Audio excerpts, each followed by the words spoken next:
I think if I hear you call me Becky one more time, six-pack, I'm gonna pop your tops. All six of them. Who are you?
Hey, this is Matt. Once again, welcome back to another review.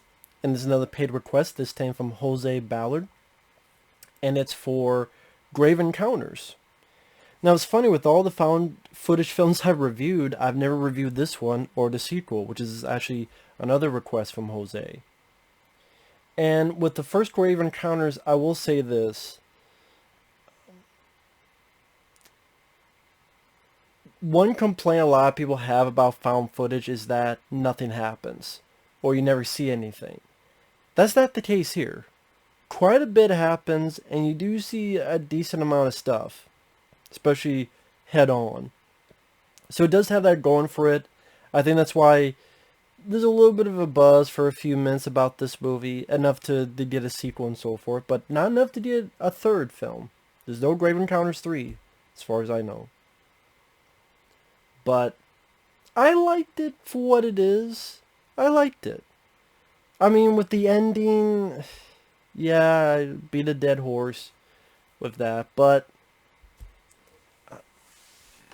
what I liked about it, number one, I liked the simple setup of it, where it's an executive producer of this reality show where they go from haunted place to haunted place, and the show is called Grave Encounters.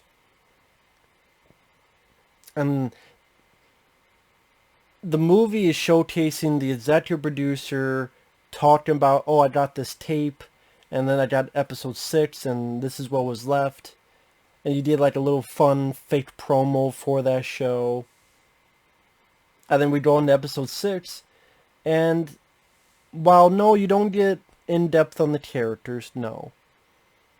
I mean, the boast is, okay, the leader, he's very adamant on getting something real on camera and to keep going. The one guy, he's got a wife and a kid at home because he talks a little bit on the phone with them at one point. Again, there's really not a whole lot to that, but I thought the actors were rather good. In particular, the lead guy, for what kind of character he was supposed to play, who's a bit of a dick. He still tried to do some nice things. He still worries about the other people, but, you know, there are times where he's just too foolhardy. But I thought that actor did a fairly good job, and the rest of the cast did fine. And I actually didn't mind the build-up because I'm a little bit of a sucker for those ghost hunter shows, even though it's a bullshit. Still, you know, kind of a sucker of them.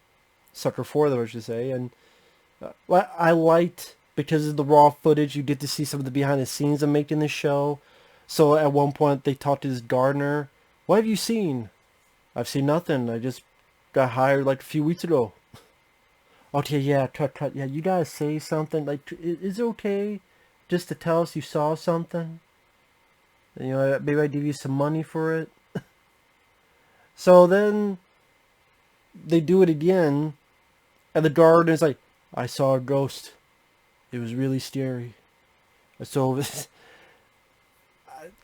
just the way he delivered it, just tickled me for some reason. Tickled me, really? You want to say that? It did make me chuckle. I thought that was kind of clever. But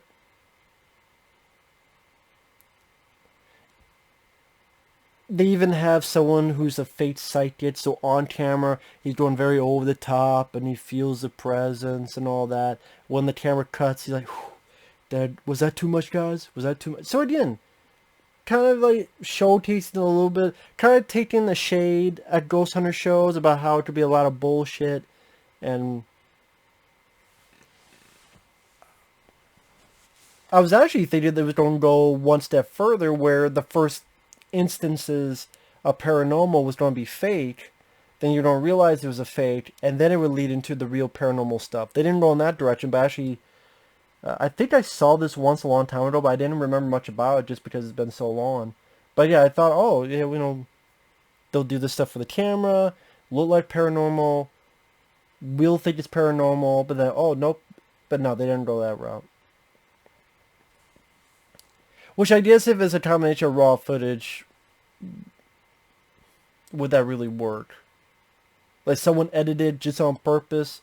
Like someone found the footage and they literally edited on purpose to fool you? It's like, yeah. So yeah, maybe it makes more sense in the long run.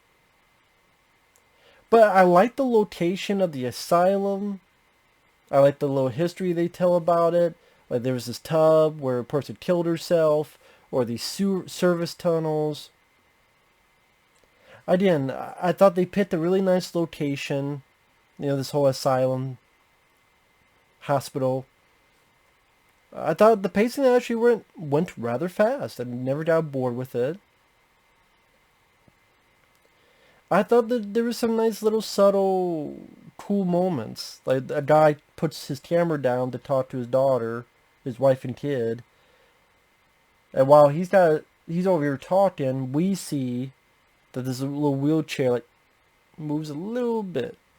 The little stuff like that, well, we see it, but they don't. That's a bit cool. I like that kind of stuff.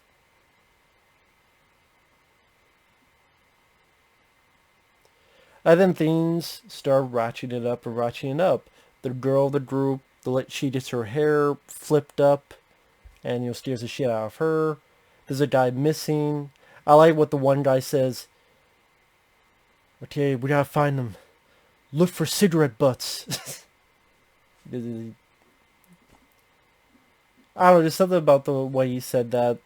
The fact that the one clue to find them is follow the trail of cigarette butts. Just something about that, yeah, made me chuckle.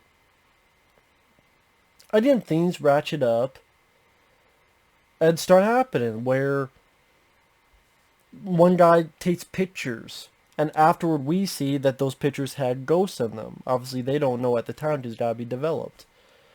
There's a light they have. It crashes down.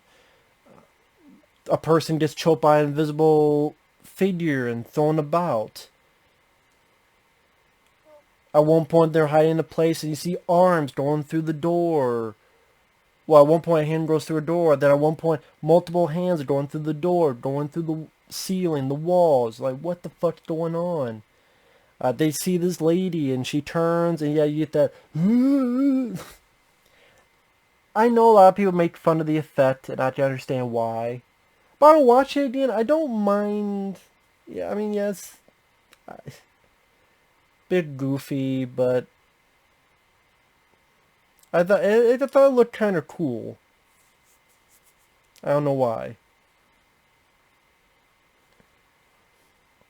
Maybe because in a weird way it reminded me of the troll face. I was waiting for it to go la la la la la la la la la la la la la la.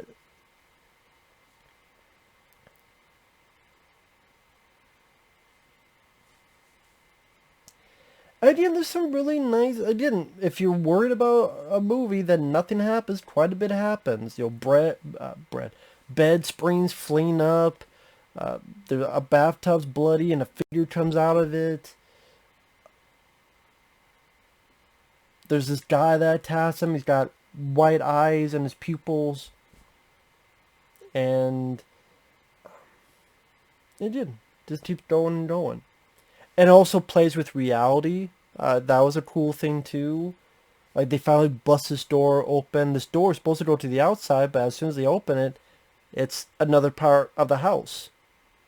And even when they close the door, they see a sign spray painted that we saw earlier in the film. That no, they were outside. This was the door that let them inside. This should be the door. But just reality is warping and changing. It's like one of those horror video games that you see people on YouTube play, where they turn and then the whole thing changes. Like, what the fuck? They don't do a whole they don't do a whole lot of that, but they do a little bit of it. Like at one point they try to go to a roof, and when they get to a point, the entire thing is walled in the middle of the staircase. So stuff like that, I was like, okay, yeah, this thing is fucking about. He's not fucking around. It doesn't want you to leave. And so, I mean, it was, like I said, not a boring found footage film. Scary, no, but I rarely get scared by these things. I just thought the acting was pretty decent. You know, they did their jobs well. You do get to see a bunch of stuff. It's fairly fast-paced.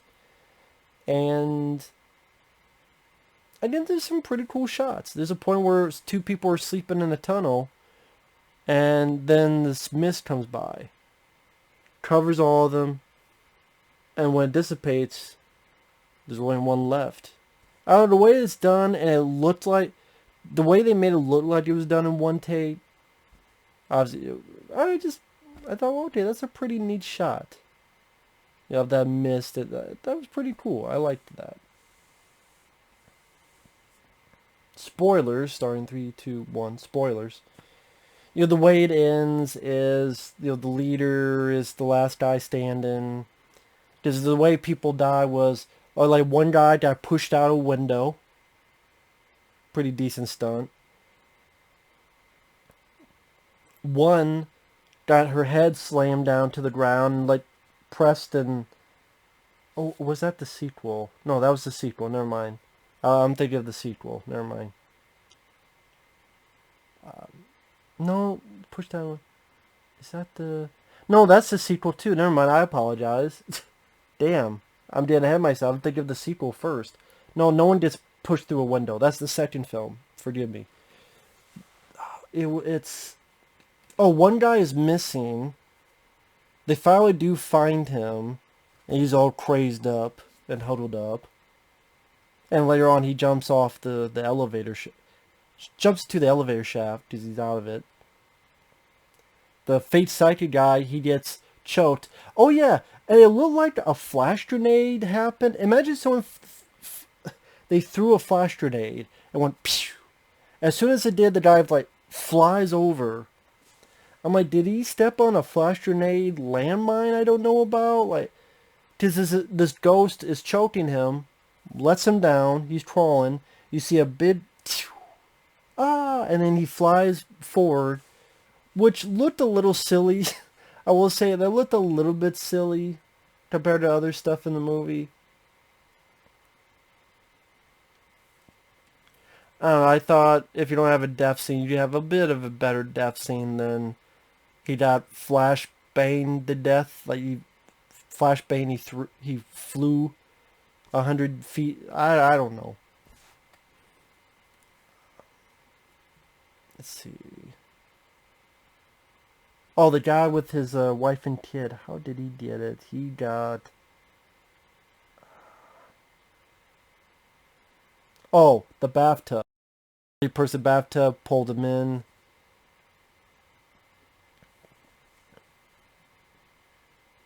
And like I said, it's the last guy left, and he finally finds the doctor's lair, and all the people turn to face him. Which I saw that done in quite a few other films before. House on a Haunted Hill remake did the same type of thing, where the doctors are worked in, and at one point they all turn and look at it. Again, House on a Haunted Hill in 1999 did it. I'm sure there's plenty of films that did it before that film as well.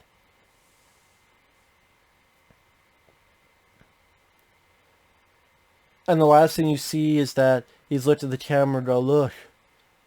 Like, In other words, they gave him somewhat of a lobotomy.